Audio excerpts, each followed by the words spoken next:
Donc l'objectif de cette vidéo, c'est de vous présenter comment on peut communiquer avec deux modules NRF 24L01. Donc ceux que j'ai utilisés, ce sont ceux-là. Pourquoi j'ai pris ceux-ci? Parce ils sont indiqués sur les numéros des broches ce qu'il y a. Donc le VCC, le GND, l'IRQ, le MOSI, le SCN, le dans le SCK, le SCN et le MISO qui doit être là. Voilà. Donc, donc j'ai utilisé ce module-là. Bon, ça marche bien avec les autres modules. Alors, petite contrainte matérielle, déjà au niveau de l'alimentation. Donc, il est conseillé de ne pas dépasser 3,6 volts. Donc, moi, j'ai utilisé deux régulateurs pour alimenter les deux cartes de 3 volts 3. Alors, n'oubliez pas ce que j'ai cherché, c'est n'oubliez pas de mettre des condensateurs de découplage. Moi, j'ai mis deux condensateurs de 470 micros chimiques polarisés sur le 3 volts 3. Parce qu'avec les appels de courant, ça marche pas. Voilà, le 3 volts 3 s'écroule et puis ça fonctionne pas. Alors au niveau des brochages, j'ai utilisé ce brochage là. Donc là c'est pas 5 volts, c'est 3 volts 3. Hein. Faut pas dépasser 3,6 volts. Dans une dans un test que j'avais fait précédemment, j'avais mis à 5 volts et j'ai grillé les modules. Voilà. Donc CE, le chip enable, c'est sur RC1, le SSN sur RC2, le SCK sur RC3, le MOSI du module sur RC5, sur Serial Data Output, le MISO sur Serial Data Input en entrée, donc Master Input, et là Master Output, l'IRQ sur l'interruption RB0, et puis la masse ici. Voilà. Donc moi pour la première manip, qu'est-ce que j'ai fait? J'ai utilisé une carte EasyPic. Donc je me suis plugué sur le port série ici.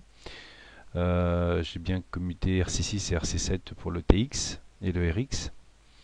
Le plic, je l'ai programmé sur une autre carte. Autrement, on peut le programmer par ici ou par l'ICD ici. Donc moi, je l'ai programmé sur une autre carte par PicKit 2. Au niveau des contraintes matérielles, donc je me suis connecté sur le port C. Donc ici, j'ai mis le module sur ce port-là, correspondant bien à ce qu'il y a ici. Donc ce document a été fait par Brennan. Voilà, c'est un tutoriel que j'ai pris sur internet.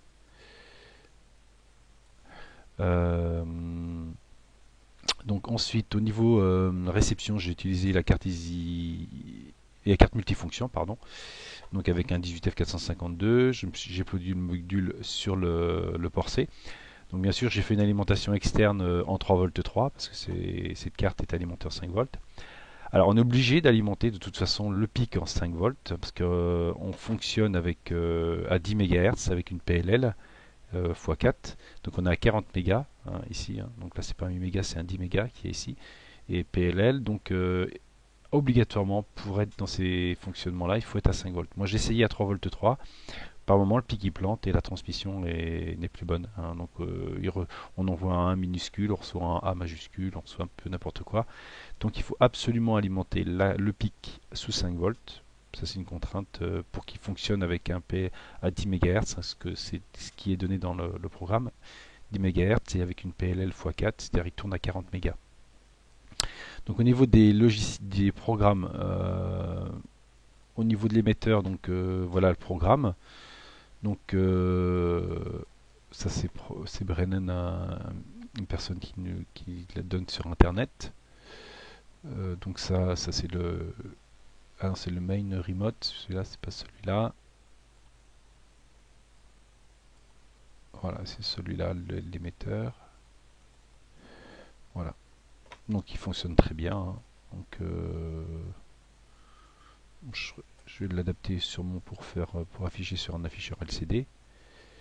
Alors en fin de compte, là, on utilise l'UART. Donc, c'est-à-dire qu'on va utiliser sur la carte EasyPic, on va utiliser l'UART ici, c'est-à-dire la liaison série de l'ordinateur. Donc, voilà, concrètement, c'est quoi? Je lance terminal Braille, et puis quand j'envoie un A, j'envoie B par exemple, majuscule, je reçois B. Voilà, donc c'est ça ce qui est envoyé, ça c'est ce qui est reçu. Donc il faut deux cartes, une carte émettrice, une carte réceptrice. Donc la carte émettrice, par moment, elle récupère l'information. Donc ça c'est dans le programme main tutal. Voilà. Donc on vient scruter la liaison série. On envoie la data sur la liaison série. On récupère la data de la liaison série, on l'envoie vers le module et on récupère en réception sur sur le même module, on récupère ce qu'on a envoyé. Et si ça marche pas, eh bien on a un point d'interrogation qui sera dans la fenêtre là, ici.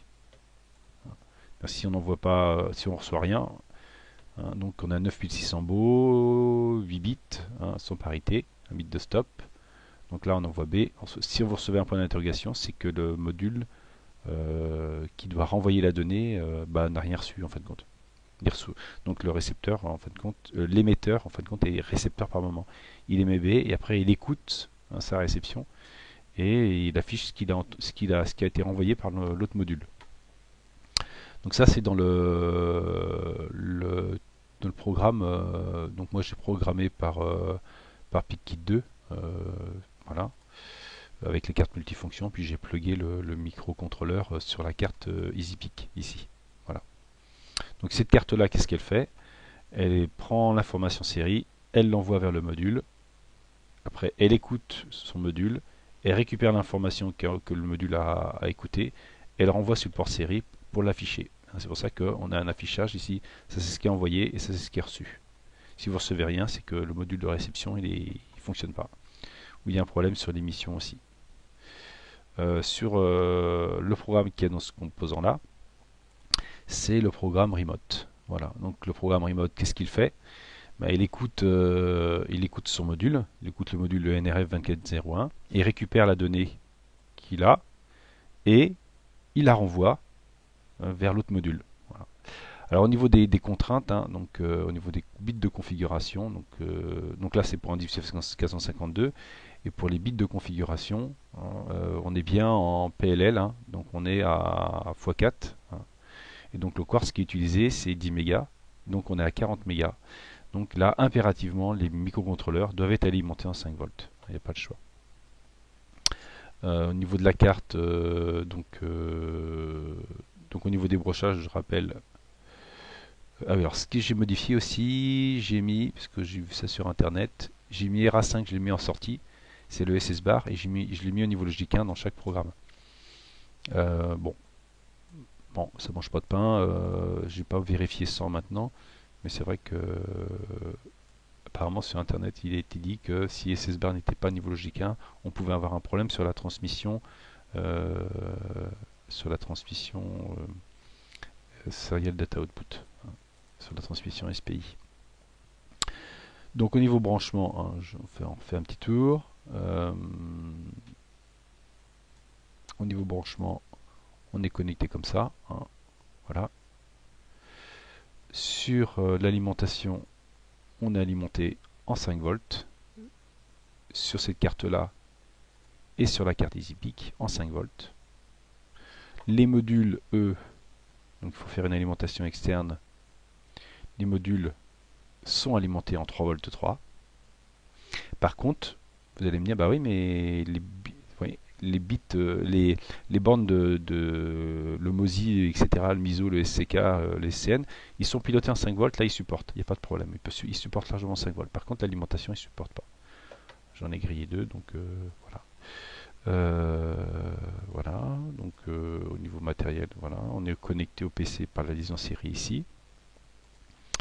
Et puis cette carte-là, elle reçoit l'information et elle la renvoie à l'autre module. Voilà. Rien d'autre. Les deux programmes. Le programme de remote, c'est-à-dire de réception et de renvoi de données. Et le programme d'écoute de la liaison série. Et on envoie la donnée qui est envoyée par la liaison série. Et on renvoie à la liaison série ce qu'on a reçu, ce qu'on a là. Alors je sais pas si on envoie un texte, si on envoie coucou. Qu'est-ce qu'on reçoit? Ah, on reçoit pas tout. On reçoit que. Alors il y a peut-être une limitation au niveau du renvoyé, on ne reçoit pas tout. Voilà, donc on reçoit quand même 4 caractères. Si on envoie ABCD, A, B, C, D, E, F, ouais, on rend A, B, C, D, on n'en reçoit que 4. Voilà, bon, après c'est peut-être une limitation dans le programme au niveau de la taille de la donnée, c'est possible. Alors aussi, lorsque moi j'ai pris le programme qui était proposé, j'ai été obligé de remettre le 18F452 au niveau du linker. Voilà pour cette présentation, autrement ça fonctionne très bien. Voilà, si vous suivez toutes les recommandations, c'est-à-dire alimenter le module en 3V3, alimenter les microcontrôleurs en 5V, et ne pas oublier sur le 3V3 de mettre un condensateur de découplage de 470 micros. Voilà, et surtout pas travailler en 3V3 sur le microcontrôleur parce qu'il tourne trop vite et vous allez avoir des pertes d'informations. Bon courage et bonne manipulation.